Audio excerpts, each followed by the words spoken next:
as bad as these free-to-play units are, this free-to-play Gohan is, even after his EZA, this free-to-play Gamma 2 right here, and this free-to-play Gamma 1 is, you still want to make sure you fully level them up and get copies of them from the Baba shop, which I'm going to show you here in just a second. Basically, what I'm trying to say, and what I try to say in every single time I'm talking about a free-to-play unit or free-to-play units, is you never know when you are going to need these free-to-play units or any other free-to-play units in the future in an event where they are required to use. You want to make sure you get them all done, no matter what, no matter how bad they are.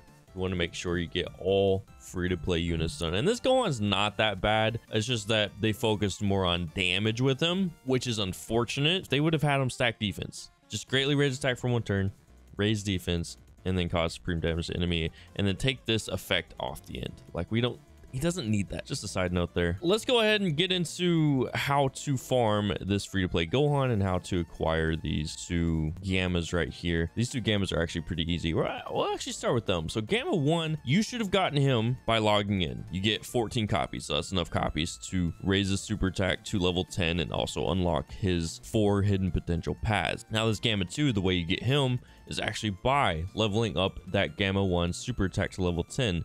So once you level up that Gamma 1 super attack to level 10, you complete this mission right here and you acquire 10 copies of the Gamma 2. And then when you level up the super attack of that Gamma 2 up to level 10, you get 4 more copies, which are going to be used to unlock his hidden potential paths. Keep in mind that these two Gammas do not have their Dokkan awakenings yet. At this point, when you complete these missions, you've got your fully leveled up copy. But here's the thing: when they get Dokkan awakenings, they're most likely going to get their EZAs within that same time frame of when they get their Dokkan awakenings. If they follow the same pattern, the same habitual patterns that they have been with free-to-play units, they usually EZA them almost immediately after they Dokkan awaken them, which I don't completely agree with, because I feel like Dokkan awakenings should be at EZA level, and then once they get power crept, they should get EZA'd later. But that's not the case, and that's not what's most likely going to happen realistically. So, and this Gohan right here, you need to farm him up. So let's go ahead and check out how to farm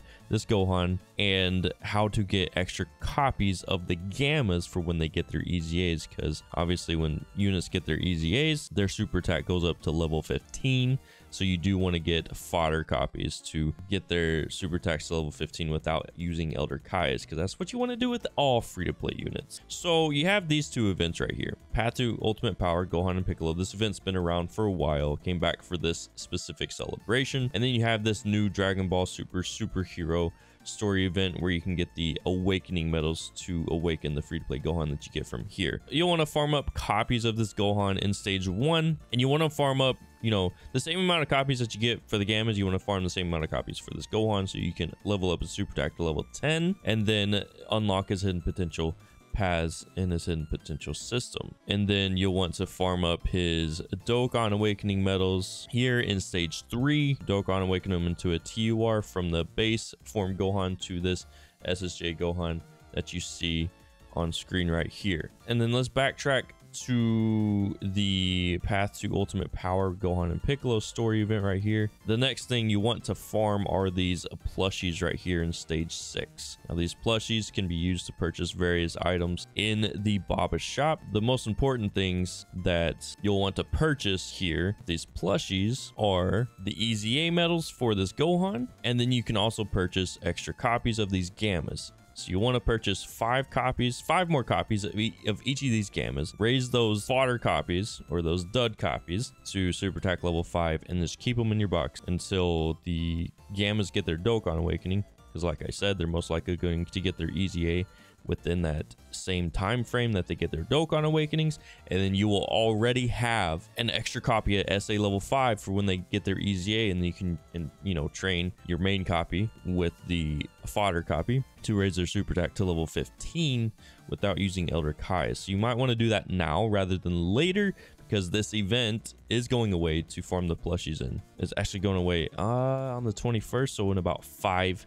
days. Now, it will most likely be added to the Portal of Memories, so if you want to wait and you want to use your keys instead, that's fine. But for those of you who don't want to waste your keys on that, You can go ahead and use your stamina, farm up some plushies, and get copies of these gammas. And then the Extreme Z Awakening medals, literally you only need 4 of these large plushies or 8 of the small plushies, because you just need to purchase 1 set of these medals to get all the Easy A medals for this free-to-play Super Saiyan Gohan. And something else to note that I forgot to mention back here is that in this story event, Path to Ultimate Power Gohan and Piccolo, just like with the Gammas, you have the fodder copies to train with when they get their Easy A's. You want to do the same thing with Gohan.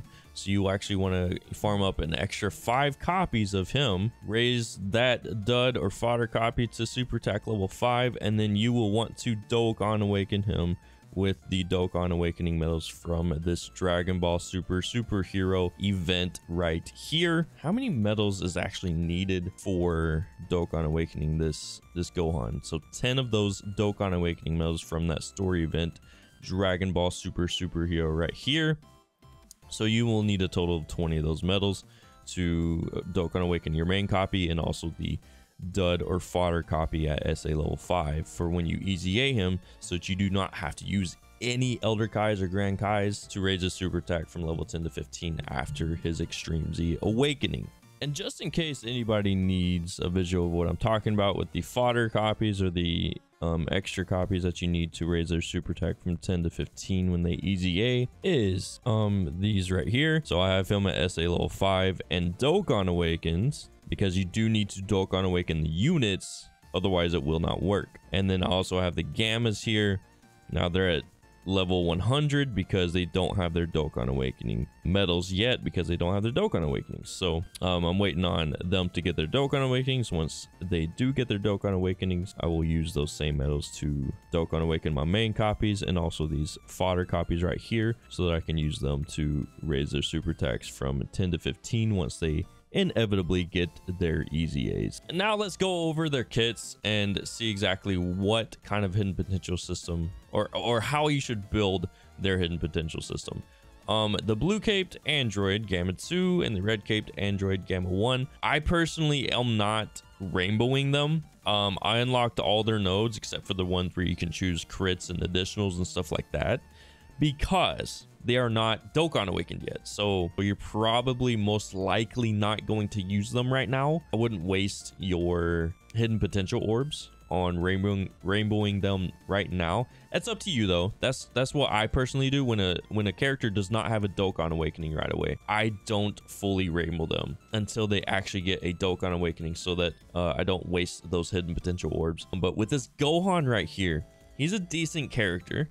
He has the leader skill, Bond of Master and Disciple category, key plus 3 in HP and attack and defense plus 77%. But I mean, this leader skill is pretty irrelevant. You're not going to be using him for a leader skill unless you do need to do a free-to-play Easy A where you do need to use Bond of Master and Disciple characters. So that would be one scenario where you would use this leader skill, if that were the case. If there's something like that comes up where this character is required for an Extreme Z area for free-to-play Easy A. Now his passive skill, and this is post Easy A, so it's key plus 2 in attack and defense plus 158%. Launches an additional attack that has a great chance of becoming a super attack once only, and all attacks become critical hits for 1 turn from start of turn. But the thing is, they focused on damage with a free-to-play unit. Unfortunately, free-to-play units will never be able to be on par with the premium characters, the summonable characters. So the fact that they focus on damage for him, I just don't, it's not the right move for free-to-play units. I feel like free-to-play units should be on the more technical side of things, where they have utility in like stun, sealing, stacking defense for longer events. You know, things like that, where they can be useful in very niche scenarios for Super Battle Road, Extreme Super Battle Road, even a little bit of damage reduction. Not like a whole lot, not like something like a premium character's damage reduction, but maybe like 10% damage reduction, 15% damage reduction, something like that, something little to help them out, to make them more relevant in niche scenarios. Obviously, they're not going to be relevant across the board like premium units are a majority of the time, but you get the point. The rest of his passive plus an additional attack defense plus 20% with each attack performed, up to 58%. So after 3 attacks, not super attacks, just regular attacks, he is at his peak with attack and defense, plus an additional attack and defense plus 20% with each super attack performed, up to 58%. So he's actually getting a total of 116% attack and defense just from regular attacks and super attacks. So, and then he has a chance of performing a critical hit, plus 20% starting from the character's next attacking turn after the character performs a 3rd super attack in battle, plus an additional defense plus 58% and medium chance of launching an additional super attack when there's an android's category enemy. I don't like that at all, but it is what it is. We can't change it now. The best thing you can do is build his hidden potential system in a way that will benefit his kit the most, because it's a done deal. He's the unit.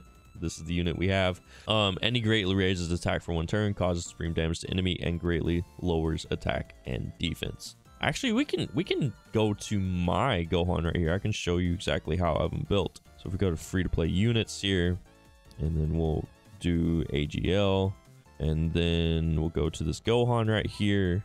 So I actually have full additionals, as you can see here, and then I did the rest in crit, which I may actually change that to evade. I'm not completely sure.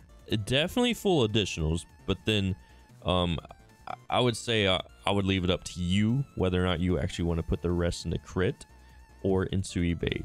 But definitely full additionals, because that's how he's able to build up his passive skill with additional attack. And you want him built up, you know, you want him at his peak as soon as possible if you end up using him at all in any events. So, but yeah, I just wanted to bring this to your attention if you haven't already done so. A lot of you probably have, but there may be some of you that just wasn't aware of this. There's a lot of new players in the game, so I do try and make videos like this to cater to newer players. If you are new to the channel and enjoying the content, you know, consider joining the crew and hitting that red subscribe button, joining us on this journey to 10,000 subscribers, and also please consider leaving a like and supporting the content. It's most appreciated. But regardless, I do appreciate you for being here, and I'll catch you on the next one.